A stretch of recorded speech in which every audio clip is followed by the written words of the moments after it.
안녕하십니까. 2022년 12월 29일 목요일입니다. 코패스 동반자 채널에서 오늘은 한화 LIG 카이의 직충돌형 소형 무인기의 특징과 개발 상황, 이런 주제로 말씀을 드리기로 하겠습니다. 밀매분들이라면은 작금의 북한 무인기 사건이 얼마나 심각하다는 거를 잘 아실 겁니다. 그거를 잘 모르시는 분들은 밀매 생활을 하신 지가 얼마 안 되시는 분들이 아닐까, 이런 생각을 해볼 수가 있을 정도입니다. 그냥 무방비 상태로 있었다, 이것이 다 증명이 됐고, 그런데 이런 와중에 다행인 것은 대통령이 이번 사건을 직접 챙기고 있다는 겁니다. 챙긴다는 게 정치적으로 제스처를 취하기 위해서 하는 게 아니라 실제로 ADD를 방문해서 비대칭 전력에 대한 대비 태세와 그동안의 과정을 점검을 했다고 합니다. 그러면서 합동 무인기 방공 훈련도 했다고 합니다. 이런 상황이 의미하는 바는 대한민국으로서는 굉장히 다행스럽고 커다란 일입니다. 사실 구독자님들께 일일이 말은 하지 않았지만 제가 대한민국에서 대북 정보에 관한 사항은 국정원보다 더 많이 알고 있는 사람이었습니다. 물론 지금도 상당한 정보를 바탕으로 해서 북한 무인기 문제와 거기에 대처하는 대통령의 자세를 들여다보고 있는 겁니다. 지금 대통령은 검사 출신으로서 어떤 사안을 접하게 되면은 그 사안에 대한 모든 구성적 요소를 꿰을 수 있는 사람입니다. 그런 능력을 갖고 있는 사람이 무인기 문제에 대해서 직접 핸들링을 했다. 이거는 국민들과 국가에 굉장한 플러스가 되는 큰 사건인 겁니다. 일단 오늘 그 사례로서 말씀드리려고 하는 직충돌형 소형 무인 공격기 개발 현황만 말씀을 드려도 밀매 지식이 많이 없으신 분들도 이거 좀 문제가 있는 거 아닌가, 이런 생각을 금세 하실 겁니다. 직충돌형 소형 무인 공격기가 원래 전력화가 되는 것이 2021년입니다.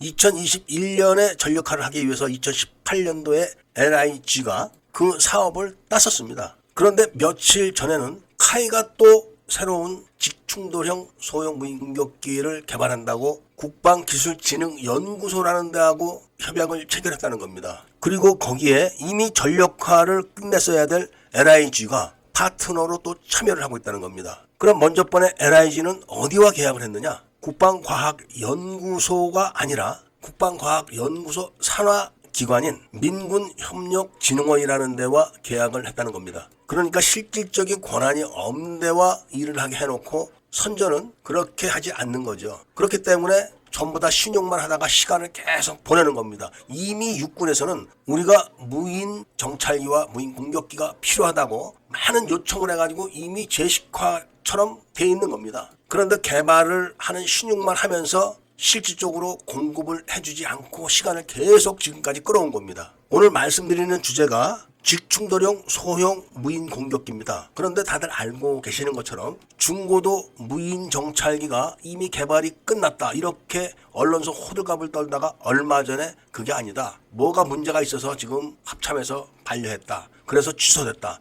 이런 내용을 아실 겁니다. 바로 그 중고도 무인 정찰기가 2016년도에 추락했을 때 어떻게 추락했느냐? ADD 담당자가 시험을 할 때 무인기의 고도와 속도, 풍향을 측정하는 테스트 붐이라는 게 있는데 거기다 좌표 신호 체계를 거꾸로 입력을 한 게 드러났었습니다. 그렇다고 해서 그래서 연구원이 뭘 물어내거나 잡혀가거나 그런 것도 아닙니다. 그냥 연구개발 중단, 이걸로 또 시간을 끌었던 거죠. 그 당시에도 카이나 하나는 이미 무인 공격기나 무인 정찰기들을 개발을 했던 경험이 있는 회사들입니다. 지금 카이가 개발하겠다고 하는 스위치 블레이드 형태의 튜브 발사식 무인 공격기도 이미 오래전에 데블 킬러라는 기막힌 무인 공격기를 개발을 끝냈었습니다. 그리고 지속적으로 상당한 종류의 무인 공격기들과 정찰기를 개발을 계속하고 있습니다. 그런데 문제는 하나도 채택이 되지 않는다는 거죠. 이거를 윤석열 대통령이 이번에 다 파악을 해 주셨으면 하는 겁니다. 군 내부에는 젊은 장교들이 이런 로봇이나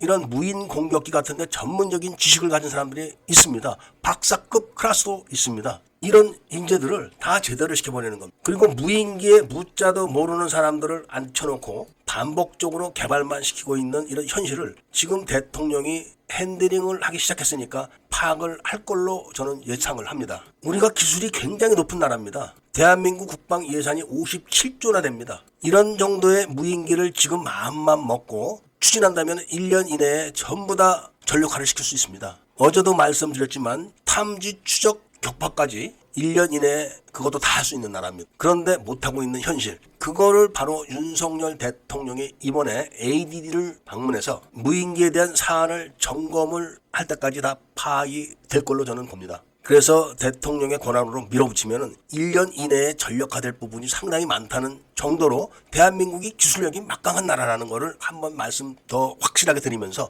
오늘 이야기를 마치고자 합니다. 그리고 이런 사실들을 밀매분들이 많이 알아가지고 이런 거를 여론화를 시켜서 대통령에게 많은 정보를 제공할 수 있는 그런 기틀이 좀 있어야 된다는 말씀과 함께 애국 시민분들과 밀매분들께서 코패스 동반자 채널에 대한 구독을 좀 많이 해주셔가지고 이런 여론이 확산될 수 있는 그런 기틀을 좀 만들어 주십사 하는 부탁과 함께 이야기를 들어주신 데 대해서는 감사드립니다.